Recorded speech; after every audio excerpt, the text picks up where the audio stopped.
Mais qu'est-ce qui est passé encore une fois dans la tête de ces idiots du village qui se disent tiens, je vais envoyer un mail au proviseur de mon école ou des écoles de ma région pour leur dire attention, il y a une bombe dans votre établissement. Mais les gars, vous êtes, ou les filles d'ailleurs, vous êtes complètement pétés, vous allez être retrouvés en claquant du doigt. Ouais, j'utilise un VPN. Ouais, j'utilise Proton Mail. Bref, pourquoi je vous dis ça, c'est qu'encore une fois, cette semaine, la semaine dernière plus exactement, il y a eu encore des alertes à la bombe dans des établissements français, dans le nord de la France, dans le sud, en région parisienne, etc. etc. D'ailleurs, si ça vous intéresse, je vous mets l'URL là de l'article que j'ai écrit à ce sujet.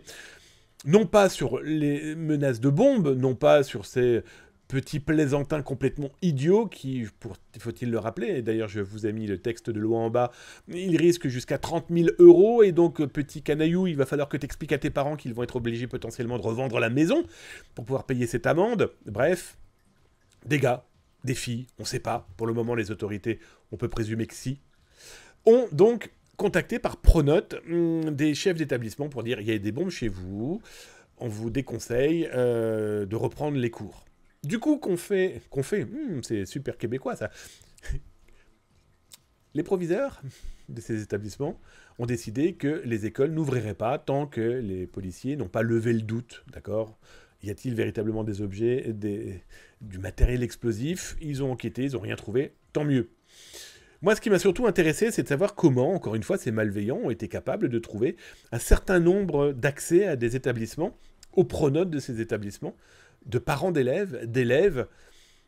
Et ben c'est simple, hein, j'ai cherché dans le dark web et je suis tombé sur une base de données constituée par un pirate informatique. Et dans cette base de données, aux alentours de 5 millions d'informations diverses et variées, un millier de comptes pronotes. Je ne dirais pas d'où ça provenait. Voilà, c'est dans les mains de qui de droit. Je dirais simplement que c'était des comptes d'élèves et de parents d'élèves, avec le mail et le mot de passe, et avec l'établissement accolé. Bah, c'est sûr que ça, dans les mains du premier idiot du village, d'autant plus que c'est pas compliqué à trouver, il n'y a plus qu'à prendre le login, le mot de passe, et puis jouer au con. Voilà, tout simplement. Petite information, petite note de service pour des gens qui se lancent dans le dark web ou qui sont des lanceurs d'alerte. C'est pas la peine d'appeler un ministère ou d'appeler l'ANSSI. L'ANSSI a été alerté avant même que j'écrive un article parce que je trouvais et je considérais ultra important qu'ils aient cette information pour protéger les établissements, donc protéger les enseignants, donc protéger les élèves. C'est super important. Dans ces 500 accès plus exactement Pronote, il y a très certainement du phishing, ça c'est sûr. Il y a très certainement la constitution de faux sites web, certainement. Peut-être aussi l'utilisation d'API, un peu bancales, soyons très clairs aussi. Bref, c'est en cours de gestion, en tout cas, les petits malins qui ont fait ça, croyez-moi, hein, je vais être très honnête avec vous.